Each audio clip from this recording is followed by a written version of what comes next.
মাঝে মাঝে মনে হয় এই বাংলাদেশে জন্ম নিছি বড় বেশি অপরাধ করে হালাইছি। আর 2 নম্বর, ভুল করছি মোটর সাইকেল কিনা।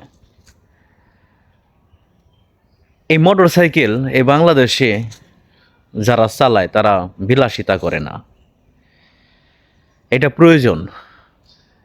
একবার ভাবেন এই মোটর সাইকেল কারা চালায়? যারা কিনা মধ্যবিত্ত, নিম্ন মধ্যবিত্ত আয়ের যারা মানুষ আছে তারা এই মোটর সাইকেলগুলো চালায়। এই মোটর সাইকেল কিন্তু বিলাসিতা না, এই মোটর সাইকেল প্রয়োজন। দেখেন, মোটর সাইকেল যারা চালায়, হয়তোবা কেউ পাঠাও, কেউ উবার, বা কেউ ফুড ডেলিভারি করে তাদের সংসার চালাইতেছে। এটার জন্য সরকারের আবার ট্যাক্স দিতে হইব, ভ্যাট দিতে হইব, নাকি আবার কর দিতে হবে? মোটর সাইকেল তো আর যারা কিনা কিনছে তারা তো ভ্যাট ট্যাক্স দিতেছেই এবং দিচ্ছে। আবার প্রতি বছর 2 বছর পর পরই আবার ভ্যাট দিতেছে, ট্যাক্স দিতেছে। আসলে সমস্যা কি জানেন? প্রতিটা সরকারেরই ভিতরে কিছু লোক থাকে মাথা মোটা। এগুলোর মাথা মোটাই বলা যায়, কারণ তারা চিন্তাই করে মধ্যবিত্ত, নিম্ন মধ্যবিত্ত যে মানুষ যারা আছে তাদেরকে আয় ন্যায় দেওয়া। আয় ন্যায় কি বুঝেন? যেগুলো আসলা বাস আছে আসলা বাস দেওয়া।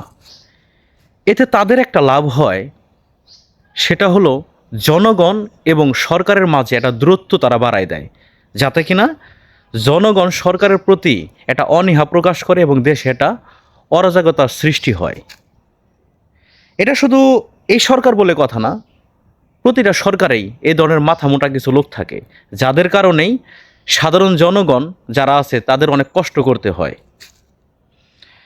তো সরকারে যারা কিনা দায়িত্বশীল আছেন তাদের কাছে অনুরোধ করব, দেখেন, মধ্যবিত্ত এবং নিম্ন মধ্যবিত্ত মানুষদেরকে মাইরেন না। এটা একটা বড় ধরনের জুলুম হয়ে যায়। এই জুলুমগুলা করেন না। এই জুলুম করলে আসলে জনগণ, যারা সাধারণ জনগণ আছে তারা সহ্য করতে পারবে না। এমনি যে দেশের অবস্থা, এমনি যে দেশের যে পরিস্থিতি, খুবই কষ্টে আছে তারা। তো সরকারের প্রতি আমার অনুরোধ থাকবে, দয়া করে একটু এই সাধারণ জনগণের দিকে একটু তাকান।